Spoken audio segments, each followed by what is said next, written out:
Well, a couple of problems. One is in our showers, we see an oscillation in the water pressure. It's pretty significant. Also, we had a drought a few weeks ago, and I was watering the grass a lot to try to keep it green, and the water level in the sprinkler would go from about 3 feet to about 12 feet. Okay. And so those, I noticed both of those. And then ironically, your dad and I were out by the pump yesterday, and he diagnosed in a matter of seconds that I had a ballast tank problem. Bad bladder. Yeah. Okay. So it's pretty interesting. So it's fluctuating up and down pretty Yes, significantly. yes.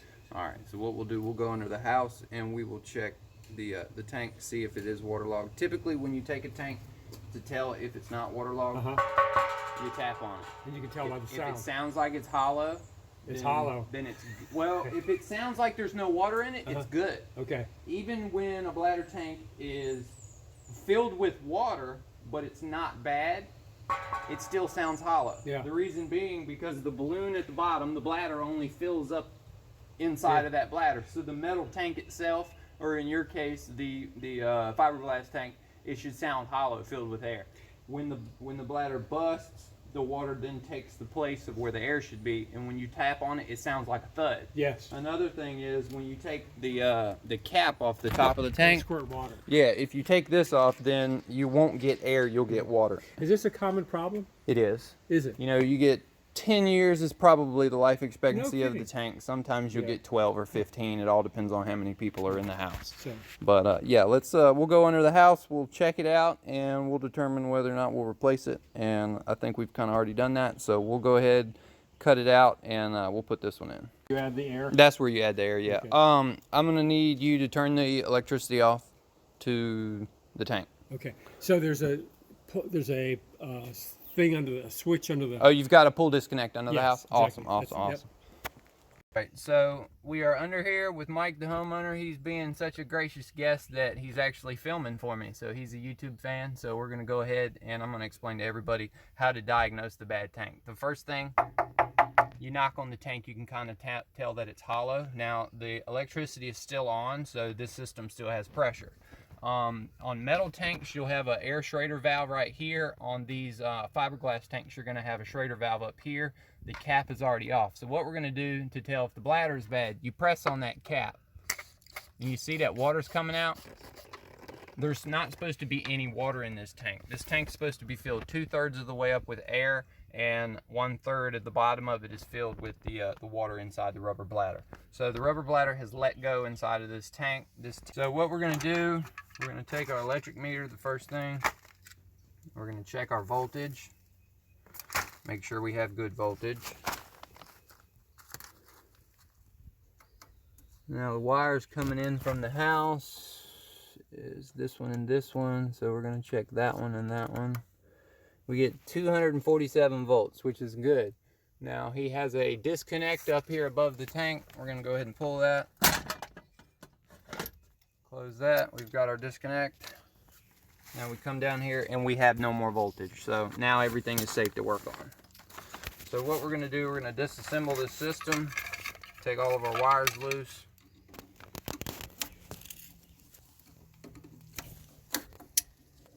None of this is going to be reused. Typically, if you want to reuse your system, you can, but if you're going to change out your bladder tank, it's cheaper to use what you already have. But if you change your switch and your T and your gauge and your valve, that all is the same age, then you go back with everything new, and nothing old will go bad in the future. The other thing that happens, I guess, is codes change. They do. Yes. Codes change, yeah. That's frustrating because when you work in like 4 or 5 or 6 different counties, or, oh my goodness, or especially 2 different states, yes, the states don't reciprocate, so the rules from every state change, and you have to have all sorts of different setups, and you might do a job that the county wants you to put a specific type of valve on or a specific type of boiler drain. One might have threads, one might not. One might be set up that doesn't allow reverse flow, and you'll have to drive an hour back to the job just to screw on a little $5 fitting. And it's frustrating, but it's just part of their rules.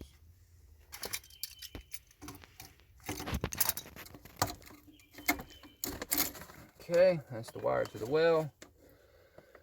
We need to take that off right there.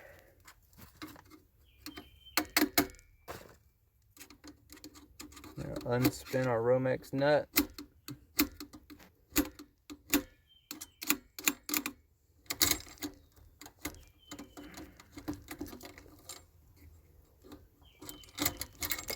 Okay, got that out of the way. Now all we really have to do to get this tank out of here is we have to cut this PEX right here, and then we're going to come over here and we're going to cut this PVC. Before we do that, we're going to cut this valve off. And since this valve is preventing any of the leak back from the house, I'm going to cut this fitting since I'm not going to use this valve. Okay. I'm going to cut it here to where none of the house leaks back. So do you want me to get a hose and drain it off? It's not gonna. Okay. It won't. It won't drain. See, you know, because there's no air pressure in this, it's strictly the water. I don't think there's gonna be any pressure in it. Okay. It might be. I mean, we can go outside right now and we can open up an outdoor faucet. Okay. And then we'll try to drain all the pressure to zero. But this tank is slap full of water, so I'm gonna have to drill holes in the tank in order to get it to drain. Okay. So you can go on outside, open up a garden hose. Okay, well, while Mike is outside, he's going to open up a garden hose, and I'm going to see if that pressure gauge goes down.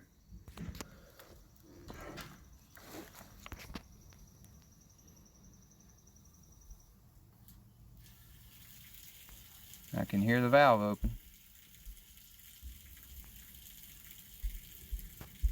Now, if you notice the system and notice the work, this is kind of like all my other videos. Now, I had installed this system 8 years ago, and you can kind of see the work that I do now compared to the work that I did then. It all still resembles itself. There's my filter install like you've seen in my other videos. There's a pull disconnect. I didn't install this pull disconnect because I don't use this MC cable. I just use this gray wire here, and I put it inside flexible conduit. But he's draining the tank right now, which is a good thing. It won't be so heavy when we go to pull it out. We're just outside waiting for the system to drain off. Let's see. It still has a little bit of pressure behind it. We'll go ahead and water his flowers. So all we're doing right now, we're just draining the tank. We need to get all the pressure out of it. Now, if you have a large tank and it's waterlogged and you're not getting any water out of your garden hose, but your tank is filled with water and you can't get it out, what you do is leave your hose on, get an air compressor, hook your air compressor up to your bladder tank, and while your plumbing is all open and your garden hose is open, add air to your tank, and the air being added to the top of your tank is going to force all the water that's trapped in there out, and eventually with a little bit of time all the water will evacuate out of the tank. But Mike has already added air to this tank, so he's already done half of the work for me. Once this quits running, we'll go ahead and cut the tank out.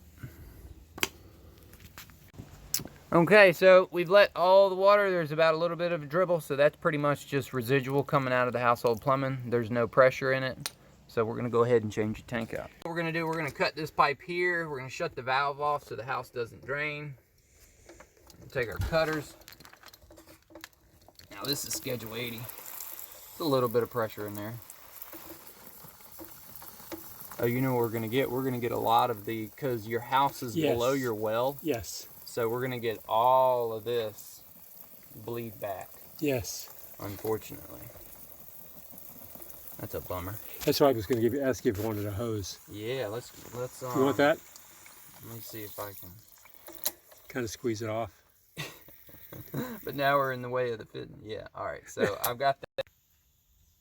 Okay, while the homeowner goes and gets me a hose, the reason why we need a hose in this situation, we've drained all the pressure off the system. The pressure is on 0, but this white line right here, it goes all the way up to the well, which is about 250 feet away from this location. And we are downhill from that. So what we're gonna get 250 feet of pipe of the water that's in the pipe. So we need to drain this tank off from this fitting here.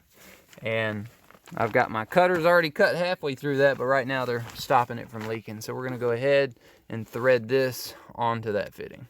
Okay, we've got that. Let's open that up. And once this little stream of water quits down here, we will know that we've gotten all the water in this pipe drained out. I mean, all the water from uphill will eventually drain out of it. Yeah. It's just, it's better to have it. Yeah, wow, look how tiny that little hole is. But yeah, but I never realized it before until I just looked at it. yeah, yeah, that's like 3/16 of an inch or something. It's really small. So we have no more water spraying out of that. So we know that the system has been fully drained. We're gonna cut off the boiler drain. Okay, so we've got the old bladder tank out and the new bladder tank beside it. They are both considered 20-gallon tanks. They both have brass tank tees on the bottom. I always recommend using brass tank tees, never galvanized. Galvanized will corrode on the inside and you'll have a problem with it. Your nipple here for your pressure switch, always go with brass.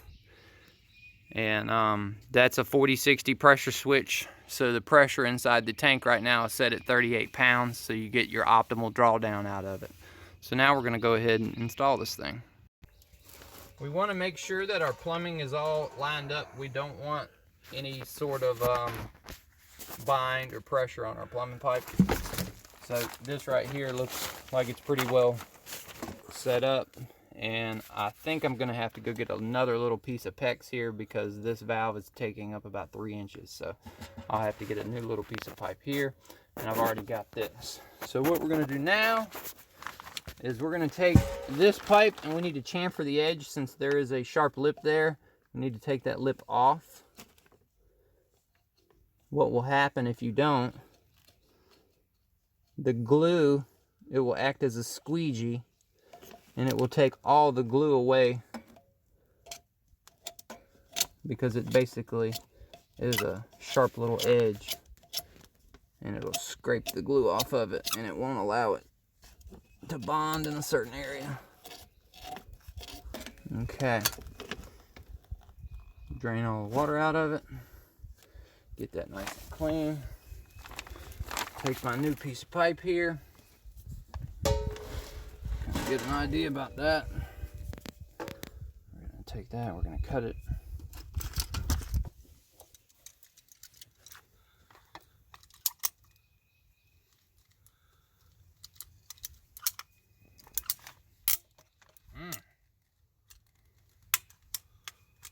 There we go. Okay, we need to chamfer this edge right here.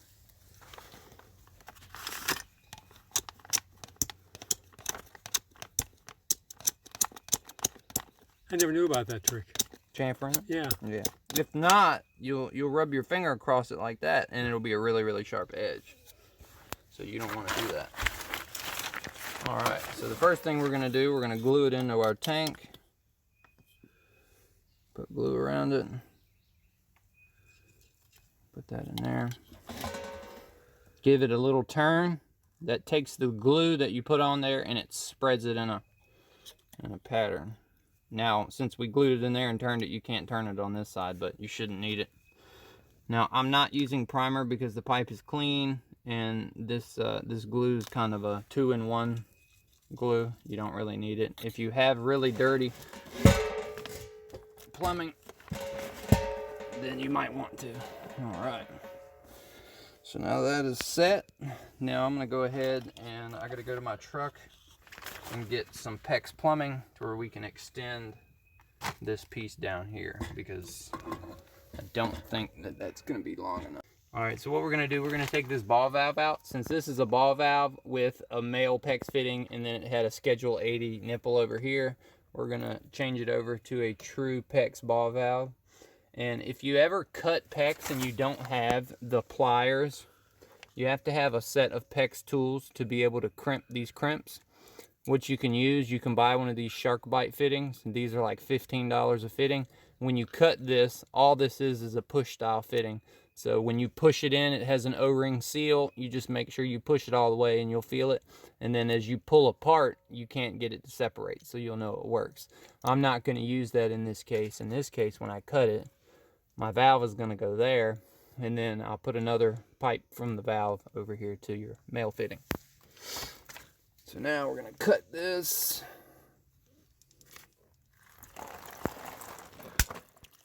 It's all the water Plug from the house. that. Plug that again. And turn our valve off. And then put that on there really fast. Okay, that way none of the house is going to leak back. Good job. Now we're going to take our PIX pliers and clamp that. Okay. How much of a piece of pipe do we need? Yeah, that's just not going to cut it. Wow. I need a little bit more of a piece of pipe. All right. I'm going to go to the truck and get some pipe. Now what we're going to do, we know how far we need it, so we just kind of set our pipe in front of it like that, and then we're going to use our eyeballs and kind of guesstimate how far we need to cut it. So we need to cut it right there. We'll take our cutters and we'll cut that. We'll take our clamps, slide one on this end, slide one on that end, push our PEX on there, push that on, take these, tighten our clamp,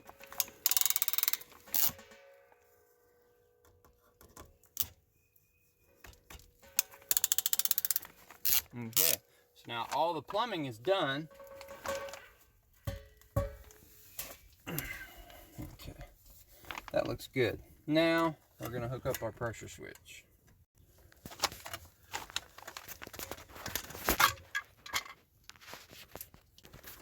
Put it in here. Leave our wires together. Find our Romex nut. Make sure it goes on the right direction. And tighten that.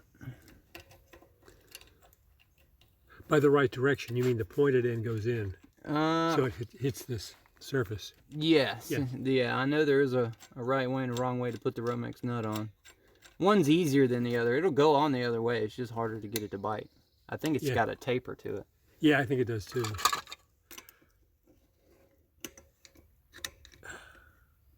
Okay, so that's tight. Now the first thing I always do is bend my wires out of the way and hook up my ground, because the ground is on the bottom and your wires above it are going to get in your way. So I'm going to hook this ground up here, bend that around,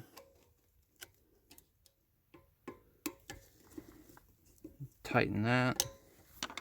I'm going to put my rubber grommet back in this side since the Romex is gone. Now this ground wire, they've labeled, or actually we labeled this, because that's me, that's my work. Interesting.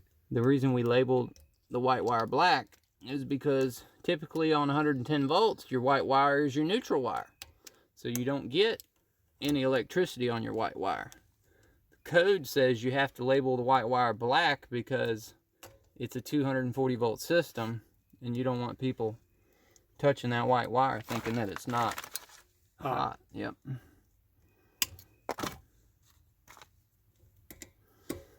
So there's no neutral to the pump? It's ground and 120 it's and 120? Ground, 120, 120, yep. 120 on both legs.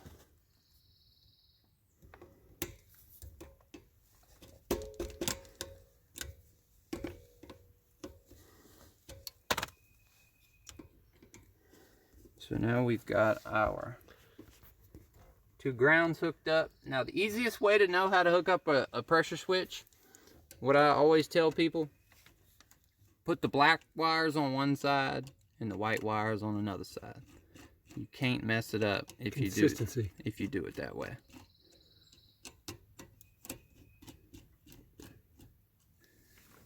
So we're going to take our black that goes out to the well. We're going to put it under the left side of the screw, because when you tighten it, if you put it under the left side of the screw, as you tighten the screw, it pulls the wire into it. If you put it on the right side of the screw, as you tighten it, it's going to push it out. we don't want it to be pushed out. So now we're going to take this wire here, we're going to put it under the left side of the screw and hold it and tighten it. We're going to take our white wire and take our long one, move it out of the way. Take that under the left side of the screw again, tighten that there. We're going to take this and put that underneath there, give that a turn. Okay, so it's all hooked up. And what we're going to do now, since we're already here, we're going to do an amp test on the pump and make sure that the pump is pulling between 6 and 8 amps. That way we know that since the bladder tank had failed, that it didn't kill the pump. Typically, when people have a bladder tank failure and they don't replace the bladder tank, if they let that go for 2 or 3 or 4 months, it makes the pump kick on and off, on and off, on and off, instead of giving it a 30-second run time and a 30-second off time. When it kicks on and off, on and off, on and off, it does that all the time for, you know, a few months, and then what'll happen is either the wire will fail down the well or the pump will fail due to so many starting and stops. Yeah. All right, Mike, let's go turn the power on, and I think you're good. Good. Okay, so I've got the disconnect right here. We're going to take the disconnect. The way that the disconnect works is if you can read off, then that's off. If you flip it, if you can read on, then that's on.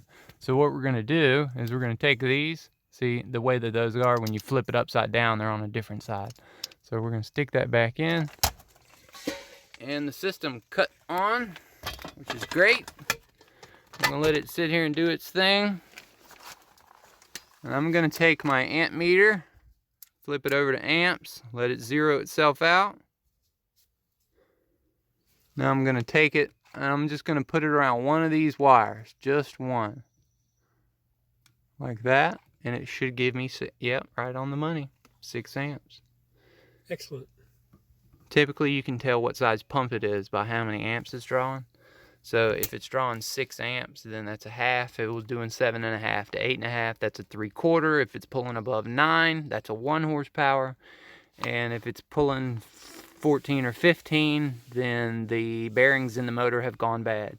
And the electric motor's still running, it's just going to get hot and it's going to turn itself off. All right, so now we're going to go ahead and open the valve to the house. We're going to check our gauge here. We still have the garden hose open outside, so it's slowly taking water, I believe.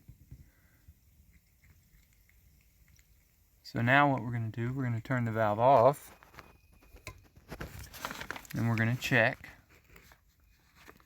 Make sure that the gauge doesn't go down any. If the gauge steady dropped and you have your valve on, what that means is the check valve in the well is bad and all your pressure is leaking back down in the well. But in this instance, we don't have a bad check valve or a bad fitting. So this system's all ready to go. Alright, well, thank y'all for watching.